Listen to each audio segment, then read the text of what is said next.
Hello, Year 10. This week we will be looking at the poem Letters from Yorkshire, written by Maura Dooley. And so before I start, could you make sure that you have a pen, a paper, and a copy of the poem in front of you, please? Right. So, in terms of context, this poem is heavily based on the poet herself, Maura Dooley, as she used to live in Cornwall, and she also spent time in Yorkshire and then moved to London. And London is very, very different to Cornwall, as Cornwall is the countryside and London is busy, thriving city. Yes, a very busy city.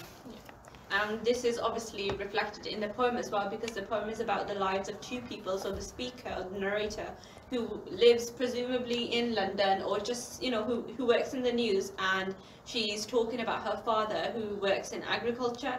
So this poem sort of highlights the differences between the two lives, and how it's apparent that they derive great joy from their correspondence through letters.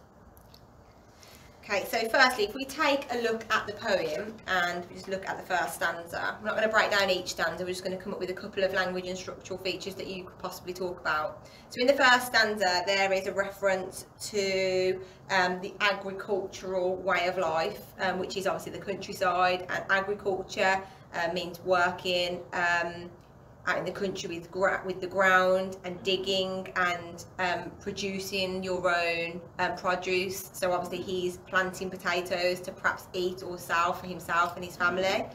And he also makes reference to the fact that it's quite difficult.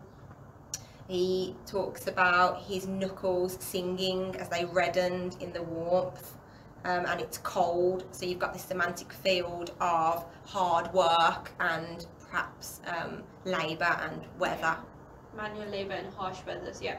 And then if we look and we compare that to the next stanza, we see this from the perspective of the speaker when she says she is feeding words onto a blank screen. So when we think of the blank screen, we are reminded of the busy city life of London or any other big city really, and how life is very mundane for them as they are struggling to meet the pressures of work, and how her life could be perhaps seen as being quite boring, but also quite lifeless and quite empty, but equally perhaps as difficult, just in a different way, which is maybe why she longs for the country life, even though she knows that that's also difficult.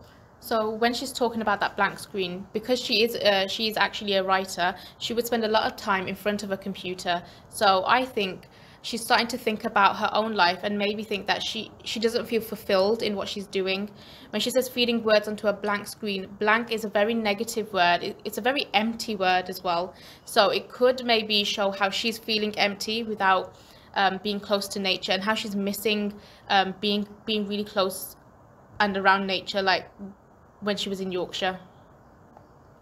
She also, if we're thinking about structure, she also repeats the personal pronoun you quite often throughout the poem.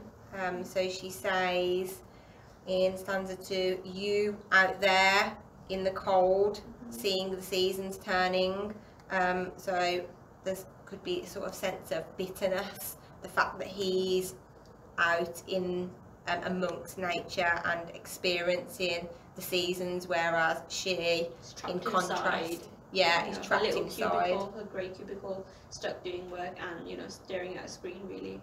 And she's quite direct when she speaks to whether it's her father in the poem, almost with maybe like a hint of jealousy, because she isn't experiencing those aspects of life that she used to be amongst. And then this is again shown at the end when she says that he sends her a word of the other world by pouring air and light into the envelope. So then when we look at words such as air and light, they have connotations of nature, of happiness, of even of paradise or of heaven, you could even say, and that's what she yearns and longs for. Okay, so if we just have a quick think about which poems we could compare it to, because obviously for the exam you've got to be able to make a comparison. So you could compare it to Eden Rock, which is a poem that also touches on nature and is also Autobiographical. Yeah, where the speaker talks or Remembers a very specific moment in life. Yeah, which just is like similar. Maura Dooley, yeah. And Neutral Tones would be a good one as well. Also talks about nature. Nature, yeah. Okay, thank you, Year 10. We'll talk to you in the next podcast. Bye. Bye.